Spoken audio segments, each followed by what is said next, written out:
This is the Ohio AgNet from the Voice You Know at the News You Trust studio, sponsored by BASF and Certain Corn Herbicide. Unleash residual power early to allow for pre- or post-application to attack weeds at their weakest. I'm Ty Higgins.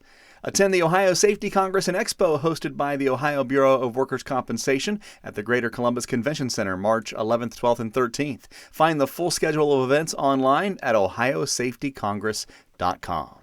Had a chance to visit with Tad Nicholson, Executive Director of Ohio Corn and Wheat, last week at their celebration in West Liberty. I asked him about some of the things they were celebrating when it came to policy at the state level. Well, there were some silly things that we had to kind of fix, and so there was a change to how the pesticides that we apply on farms. There were some changes that were made to that, needed to get fixed, and so we did that. We also had a tax credit that was going to be eliminated on field tile and grain bins. And so obviously we didn't want that. And so we had to kind of push back. We had some friends, Roy Klopfenstein, chairman of the House Ag Committee, great leadership down there, lots of people working together. We needed to push back on these things for farmers, and they were wins. We didn't get a full-fledged farm bill in 2025. We kind of got there in a roundabout piecemeal kind of way, but those are also wins, right? We did get some upgrades to some things that are going to help farmers be a little more successful in this new economy. Yeah, it was done in the big, beautiful bill. You know, there's parts of the farm bill that got put in there, and I hope we don't do future farm bills this way because it's kind of piecemeal, you know, made me a little bit nervous. We still have work to do in that, but we did have some wins in that. But also, importantly, in that bill, there were some tax credits that were due to expire that were implemented in the first Trump administration. They were going to sunset, and we were real concerned if they did, it was going to be a bad thing for the farmers that we represent. And so really working on that. It came and went. You didn't hear a ton about those Trump tax cuts, I'll call it. We needed to preserve those, and we did that kind of quietly. And so, but if you look at it and you start doing math, it's a pretty big win. So we need to celebrate those things too. You might talk about E15 in your sleep. We've been talking about it for a couple of years now, and it seems like every year we get so close and then all of a sudden so far away. I think we're still closer than we ever have been, but as far as 2026 and the timeline of year-round E15, what is that looking like, and what do farmers around Ohio have to do in order to get the job done? Well, there's no doubt, if you've seen any of our communication recently, we've been pretty direct with the House leadership. The Speaker of the House, Speaker Johnson, just failed to lead on this. We just didn't have them get done what they should be doing. We have some, it's worth noting, Ohio's delegation pretty solid on this issue. They all get it, they understand that we need to get this thing done, but somehow the House leadership punted.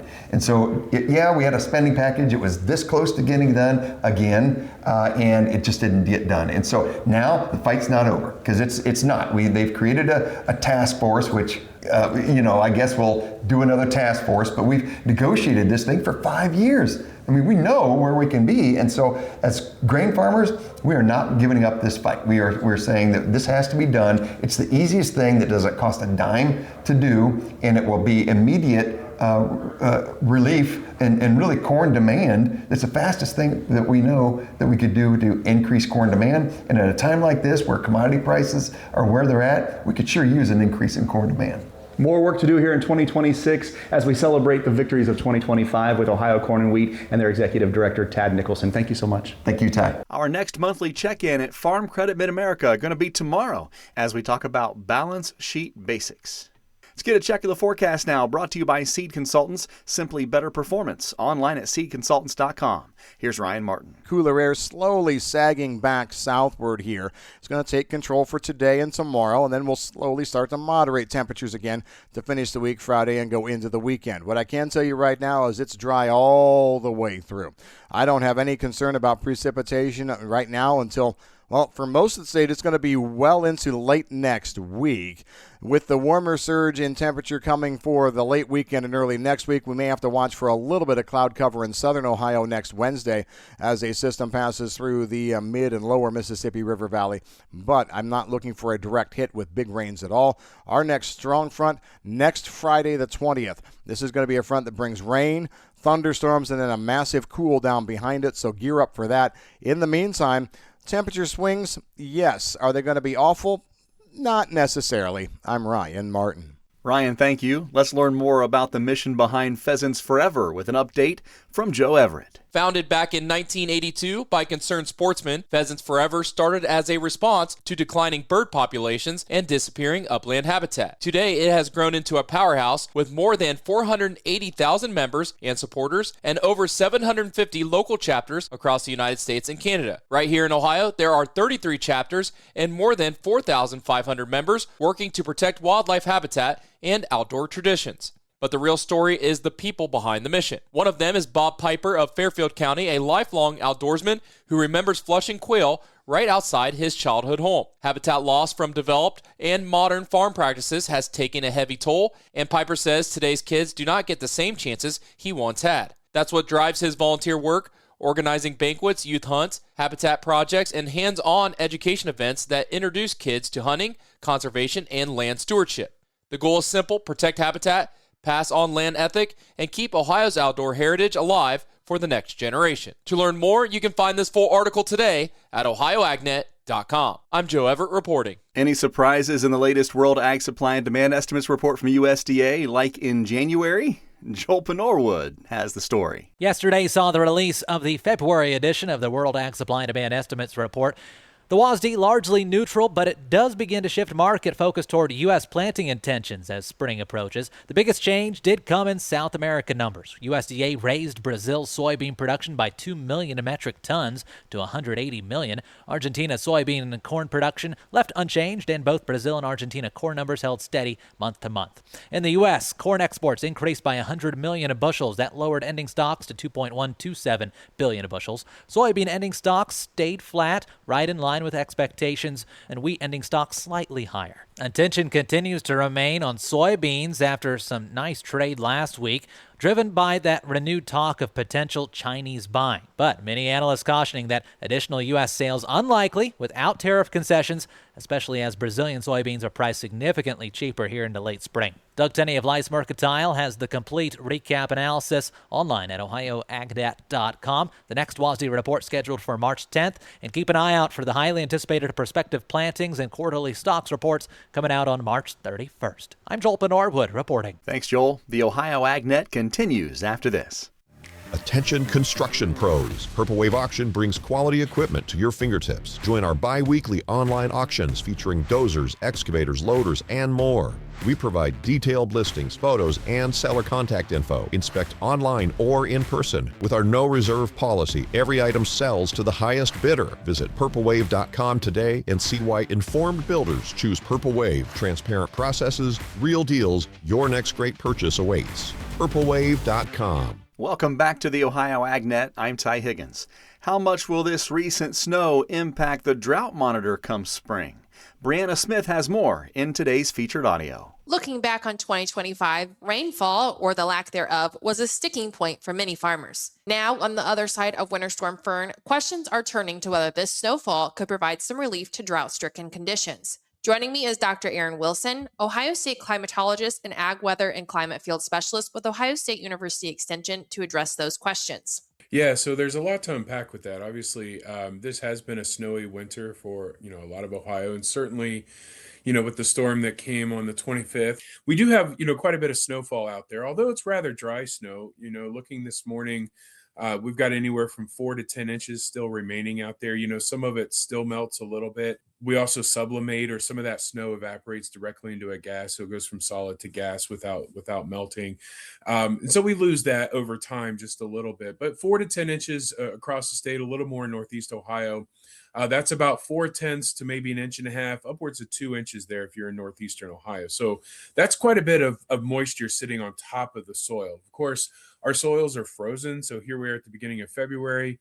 We're looking at frost depths in Northwest Ohio of anywhere from 12 to 16 inches right now. So freezing down to about at least 12 inches in many spots. There is, obviously it's going to be beneficial once that snow can melt, depending on how quickly it melts.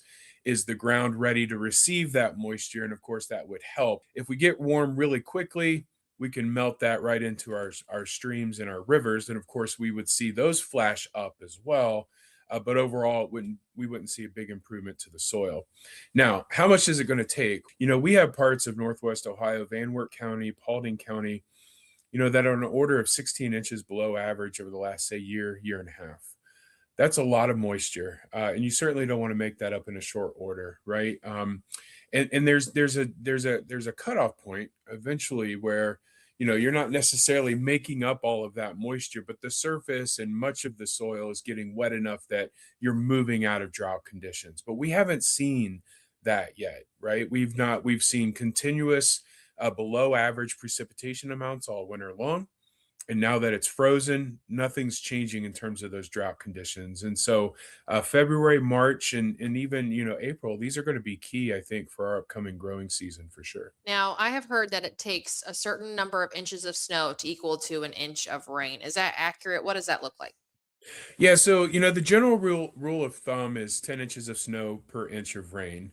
But that is, again, just a general rule. It's not something that's set in stone. It really varies by the temperature where that snowfall was falling through or created, for instance. This was a drier snow. Most of the snow to liquid ratios that we saw across the state with the snow at the end of January was about 13 or 14, maybe upwards of 15 to 1.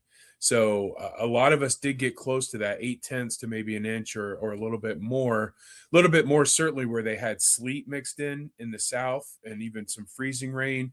Those totals were in like the 1.5 inch or so of liquid equivalent. But most of us were in that 12 to 15 inch range. Sometimes when it's really dry, we can see 20 to 1, 25 to 1. And we've had some of those conditions in the past. And then, of course, that blows and drifts everywhere with just a little whisper of a wind. So the general rule of thumb is 10 to 1. If it's really warm out, say 32 to 36, but you're still seeing snow, that can even be 6 to 1. It's really wet in those situations. So 10 to 1 is a good ratio, but it can vary quite a bit. To hear the full conversation with Dr. Aaron Wilson, head to ohioagnet.com.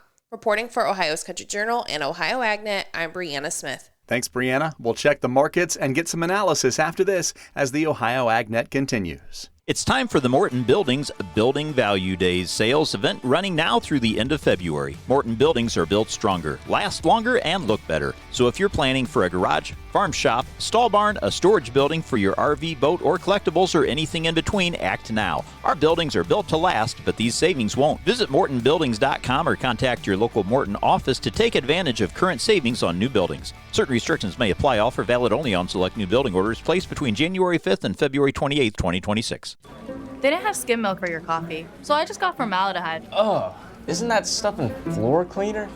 Pizza's here. Would you like cheese on that? Or how about a Crolian? Oh, no, that's in bug spray. Hi there. Would you like to sample our new scent? Diethylene glycol. Isn't that the stuff in antifreeze? You wouldn't want to eat it, drink it, or even smell it, but that's exactly what's in your vapes. If you vape, quit. If you don't vape, don't start. For help, go to odh.ohio.gov/novapes. A message from the Ohio Department of Health.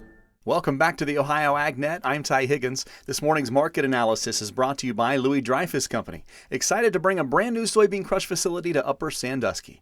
Learn more about marketing your soybeans with LDC at 574-566-2113. Here's Ryan Martin. Grain markets yesterday, mostly a snooze fest as expected, at least on the part of the USDA report. So at the end of the day, we had corn a little bit higher. Beans were double digits higher, following through on some early weekend last week's strength. Then the wheat. Wheat was interesting. Kansas City a little higher, Chicago a little lower, spring wheat in Minneapolis a little bit lower. Let's run through that report relatively quickly. A couple of surprises here. First is the carryout, the domestic carryout on corn actually dropped 100 million bushels. No real good reason why that happened. If you want to call it a surprise, that was probably the surprise of the report. The other big thing to note on the report, Brazilian bean production raised to 2 million metric tons to 180.